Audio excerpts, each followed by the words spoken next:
بسم اللہ الرحمن الرحیم۔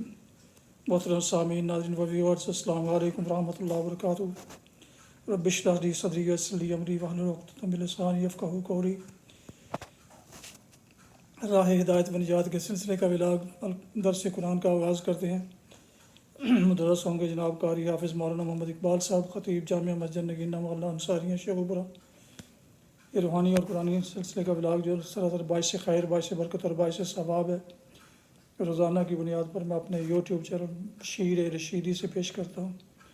اگر آپ نے اسے ابھی تک اس چینل کو سبسکرائب نہیں کیا تو ضرور سبسکرائب کر کے دوستوں سے شیئر کر کے لائک کر کے بیل آئیکن کو بھی پریس کر لیجیے گا، تاکہ اس طرح آنے والے روحانی اور قرآنی نوٹیفیکیشنز آپ تک اور دوستوں تک باقاعدہ اور بر وقت پہنچ رہے ہیں۔ تو شروع کرتے ہیں درس قرآن۔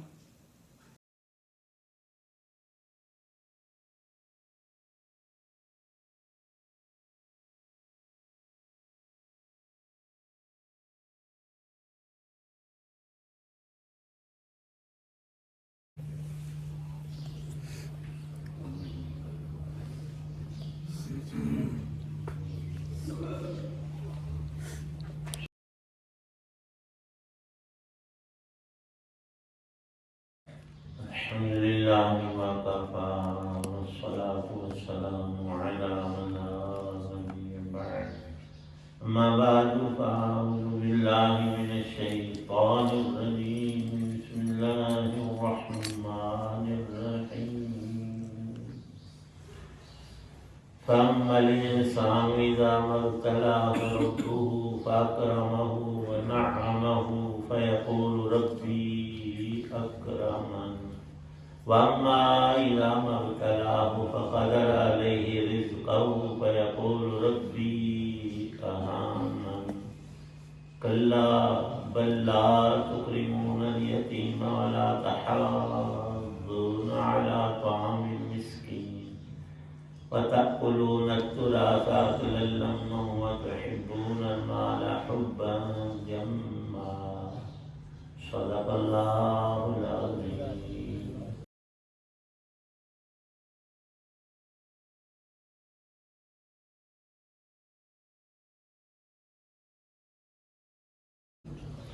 لیکن انسان کا حال یہ ہے کہ جب اس کا رب اسے آزماتا ہے اور انعام و اکرام سے نوازتا ہے تو وہ کہتا ہے کہ میرے رب نے میری عزت کی ہے، اور دوسری طرف جب اسے آزماتا ہے اور اس کے رزق میں تنگی کر دیتا ہے تو انسان کہتا ہے کہ میرے رب نے میری توہین کی ہے۔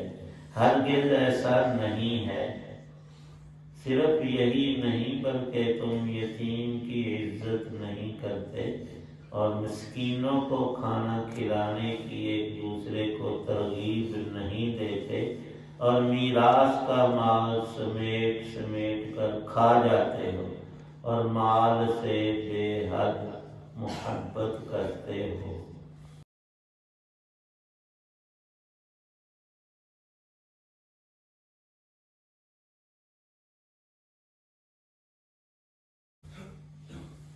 سورۃ الفجر کی آیات 15 تا 20 ہیں۔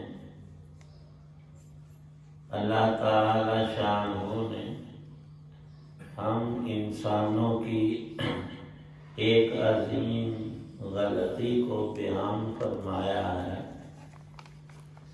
جو تقریباً سب لوگوں میں پائی جاتی ہے، لیکن کسی میں زیادہ کسی میں کم۔ اور سب سے پہلا قرآن پاک کا اطلاق اور مصداق ہمیں اپنی ذات کو رکھنا چاہیے، یہ نہیں کہ فلانا ایسا ہے، اور اپنے اندر وہ کمزوری اور کمی ہے تو اسے دور کرنا آسان بھی ہے اور مفید تر بھی ہے۔ پھر باری دوسروں کی ہے، اگر اچھی نیت اور اخلاص سے رب کی رضا اور نبی پاک صلی اللہ علیہ وسلم کے فرمان پورا کرنے کے لیے سنت پر دوسرے کو آگاہی دی جائے تو یہ بھی بڑا اونچا کام ہے۔ پر ہمارا الٹا ہی ہوتا ہے حساب. کسی میں نقص دیکھیں تو گاتے پھرتے ہیں، جو کہ حرام ہے غیبت. عرض کیا گیا کہ ہم تو فلانے شخص میں فلانی عورت میں یہ برائی ہے، سچی بات کرتے ہیں. آج بھی ہم سب یہی کہتے ہیں، آسان سے سچا کیا سچا. فرمایا سچ کہتے ہو تو اس کا نام تو غیبت ہے، کہ کسی کے نقص کو اس کی پیٹھ پیچھے لوگوں میں مشہور کرنا، یہ کوئی اچھی بات ہے؟ برائی کو اچھالنا، کوئی سن کر وہ بھی ایسا ہی ہو جائے، یہ فرمایا غیبت ہے. اگر اس میں وہ نقص نہیں، کمزوری نہیں، اپنے پاس سے گھڑ کر کہہ رہے ہو، یہ تو اس سے بڑا گناہ بہتان ہے. فکر سب سے پہلے اللہ پاک نے بھی یہی فرمایا ہے کہ قو انفسکم، پھر فرمایا واہلیکم نارا، آگ سے خود بچو. آگ کیا ہے؟ گناہ ہے، ہماری غلطیاں ہیں، کوتاہیاں جتنی ہم میں ہیں. پھر گھر والوں کو، پھر درجہ بدرجہ سب انسانوں تک حق کی بات پہنچانا. فرمایا ان آیات میں کہ میں نے تو یہ جہان بنایا آزمائش کے لیے، اور تم نے یہ خیال پکایا کہ نہیں سب کچھ ہے ہی یہاں، آگے پیچھے کچھ نہیں. کیسے؟ فرمایا کہ جب انسان کو ہم نعمتوں سے نوازتے ہیں، اسے روپیہ پیسہ صحت عزت مال دولت چیزیں اور اولاد اور یہ سارا کچھ دے دیتے ہیں، وہ اترانے لگتا ہے، اکڑنے لگتا ہے اور کہتا ہے کہ یہ میرا اپنا فن ہے. قارون بھی یہی کہتا تھا، اور تاریخ انسانی میں اس جیسے خزانے شاید کسی کو نہیں بخشے گئے. موسیٰ علیہ السلام کے دور کا تھا قارون، اس کو فرمایا کہ تو زکوٰۃ دیا کر، آخر لگا کہ ٹیکس سے میں نہیں دینا، اور ساتھ ہی کہتا ہے کہ میں نے خود کمائے ہیں، رب نے تھوڑا مجھے دیے ہیں اس کو دوں، اس کی راہ میں خرچ کروں. اکثر و بیشتر انسان کا یہی حال ہے کہ ان نعمتوں کو اپنا حق سمجھتا ہے اور کہتا ہے اپنا میرا علم عقل ہنر ہے. اللہ فرماتے نہیں، غلط کہہ رہا ہے، یہ میرا عطیہ ہے. تو اس سے بڑے عقل والے اور علم والے ہنر والے وہ جوتے چٹکھاتے پھر رہے ہیں، ان کو ایک وقت کا کھانا میسر نہیں. تو کہتا ہے کہ میرا ہنر ہے، تو پھر اس کے پاس تو اس سے ڈبل ہونا چاہیے. اصل بات یہ ہے کہ اللہ پاک فرماتے ہیں کہ یہ میری آزمائش ہے، دے کر بھی آزماتا ہوں کہ یہ رب کا شکر گزار ہوتا ہے یا ناشکرا بنتا ہے اور اترانے اور اکڑنے لگتا ہے. یہ اللہ پاک دیکھتے ہیں. اور فرمایا کہ جب رزق کی تنگی پیش آتی ہے، حالات مخالف ہوتے ہیں، پھر کہتا ہے کہ میرے رب نے میری ہونے نو رب یاد آیا اور الزام لگا رہا ہے رب کائنات پر کہ اس نے میری توہین کی ہے. اللہ پاک فرماتے نہیں، یہ بھی آزمائش ہے، دینا بھی آزمائش ہے، نہ دینا بھی آزمائش ہے. اس میں رب کریم تو یہ چاہتے ہیں کہ میرا بندہ صبر کرے اور اس کا اجر لے اور رب کی رضا پر راضی رہے. اپنے ہاتھ پاؤں توڑ کر نہ بیٹھو، اسباب ذرائع وسائل کوشش کرو، مل جائے تو شکر کرو اور نہیں ملا تو صبر کرو. فرمایا رسول پاک صلی اللہ علیہ وسلم نے مومن کے لیے دونوں حالتیں خیر کی ہیں. شکر کی حالت بھی خیر کی ہے، بشرطے کہ تیرے اندر ایمان اور اطاعت اور سر افگندگی رہے، تیرا سر جو ہے رب کے آگے جھکا رہے. اور جس درخت کو پھل لگا ہونا آنکھوں سے دیکھ لو، وہ ٹہنی اتنی ہی جھکتی ہے، اکڑتی نہیں. جس پر پھل نہ ہو وہ اکڑی سیدھی کھڑی ہوتی ہے. اور جب نہ ملے تو پھر رب سے مانگو، لوگوں کے آگے ہاتھ جھولی مت پھیلاؤ، رب سے مانگو گے وہ حالات بدل دے گا۔ اور یہ دنیا تو ہے ہی ایسی کہ یکساں رہتی نہیں کسی کے لیے۔ ایک چیز لے لو، عزت ہے، ملک کا فرما روا ہے، اور بعد میں ہم آنکھوں سے دیکھتے ہیں وہ پھندے پہ جھول رہا ہے۔ کدھر گئی اس کی عزت، زور اور طاقت اور سارا کچھ کہاں ہے؟ اتنا ہی ہم خیال کر لیں کہ جب ہم پیدا ہوئے تھے کچھ لے کر آئے تھے اس زمین پر، تن پر ایک چھوٹا سا کپڑا بھی نہیں، ننگ دھڑنگ، اور مرتے ہی کپڑے اتار لیے جاتے ہیں، اوپر چادر سے ڈھانپا جاتا ہے بندے کو کہ جا بس لیلا ختم۔ شرعن بھی، عرفن بھی، عقلن، ہر طور سے وہ بندہ خالی ہاتھ ہے۔ سکندر کا مشہور قول کہ مر جاؤں تو دونوں ہاتھ میرے کفن سے باہر رکھنا۔ لوگ دیکھ کر عبرت پکڑے کہ سکندر جب گیا اس جہاں سے تو دونوں ہاتھ خالی تھے۔ وہ سکندر کے نہیں، وہ تو ایک بادشاہ تھا اور بڑی جنگیں لڑی، اور یہاں ہمارے پاکستان اٹک تک آیا فتح کرتے کرتے، اور عین جوانی میں بیمار ہو کر لوٹا اور مار گیا، جا کر دفن کر دیا۔ یہ زندگی کی حقیقت ہے، اس لیے بندے کو اپنے آپ میں رہنا چاہیے۔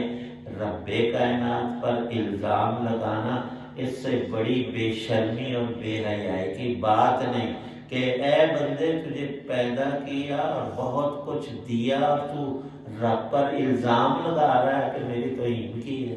یہ توہین نہیں ہے، فرمایا یہ صرف عارضی آزمائش ہے، اصل جو بات ہے وہ آگے دیکھو، وہ فیصلہ ہے آخرت کا، وہاں تو کامیاب اگر ہوتا ہے یہ تیری عزت ہے، جس کو کبھی زوال نہیں، اور اگر کفر اور نافرمانیوں کی سزا تجھے ملتی ہے یہ تیری ناکامی ہے۔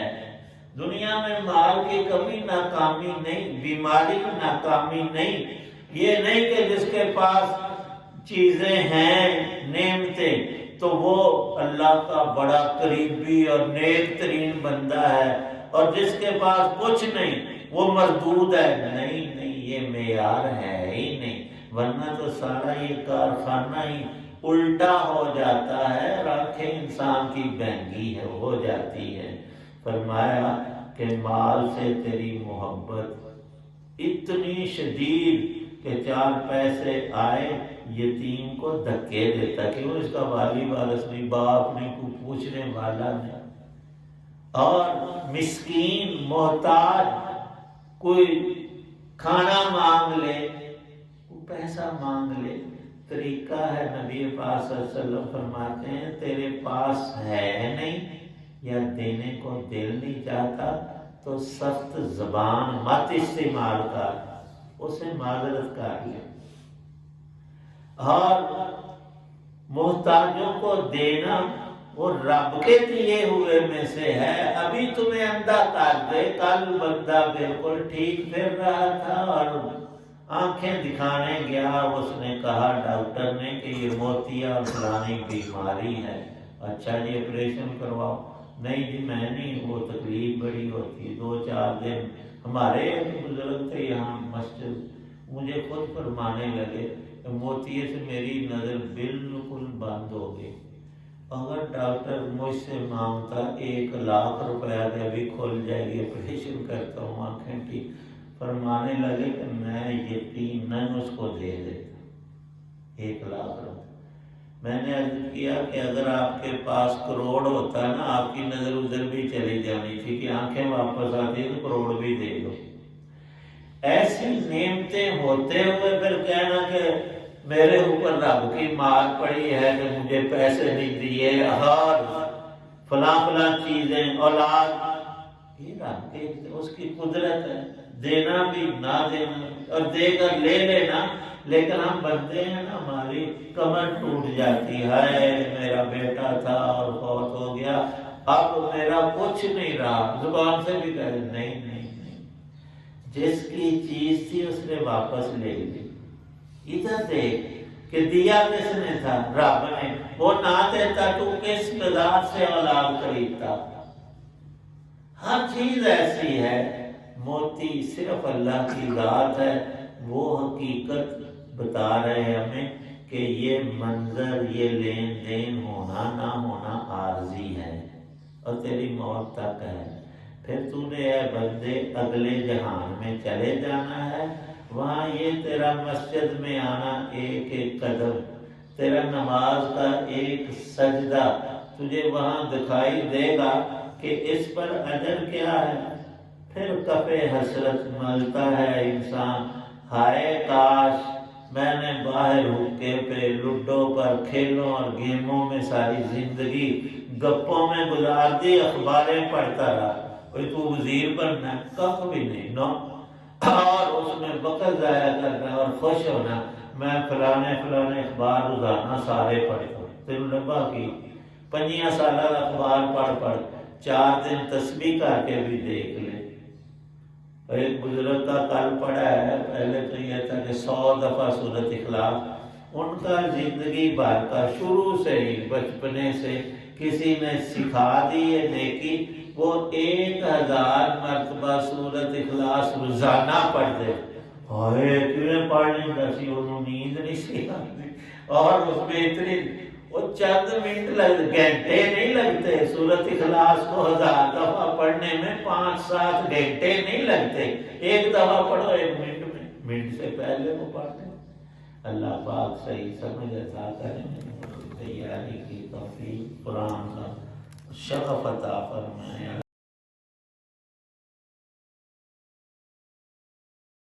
الحمدللہ رب العالمین، والصلاة والسلام۔ ربنا آتنا فی الدنیا حسنۃ وفی الآخرۃ حسنۃ وقنا عذاب۔ اللہم اجعل القرآن ربیع قلوبنا ونور صدورنا۔ یا اللہ پاک، قرآن پاک کا پڑھنا اور اس کی لذت نصیب فرما، امور آخرت کی سمجھ عطا فرما۔ یا اللہ دنیا اور آخرت کی حقیقت ہمارے دل میں اتار، جتنا ادھر رہنا ہے اتنا اس کے لیے صحیح کوشش کریں، جو زمانہ آخرت کا یا اللہ پاک اس جہان کے لیے ہمیں خود اپنے لیے نیک اعمال زیادہ سے زیادہ اخلاص سے سنت کے مطابق کرنے کی توفیق بخش۔ اتنے حضرات دعا میں موجود سب کی نیک دعاؤں کو قبول فرما، بیماروں کو شفا عطا فرما۔ صلی اللہ تعالی علی خیر خلقہ محمد وعلی آلہ واصحابہ اجمعین۔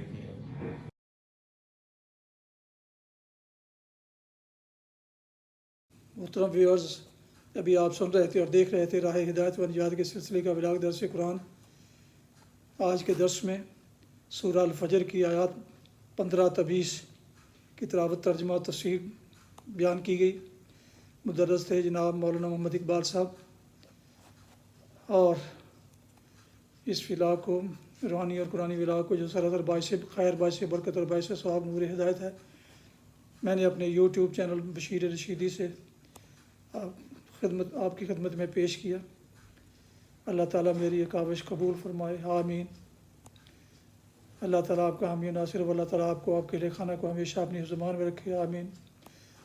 اپنا بہت خیال رکھیے گا، اپنی دعاؤں میں پاک وطن، والدین، آبا و اجداد، اعزاء دوستوں کے علاوہ اس ناچیز کو بھی ہمیشہ شامل فرمائیں، تو انتہائی شکر گزار ہوں گا۔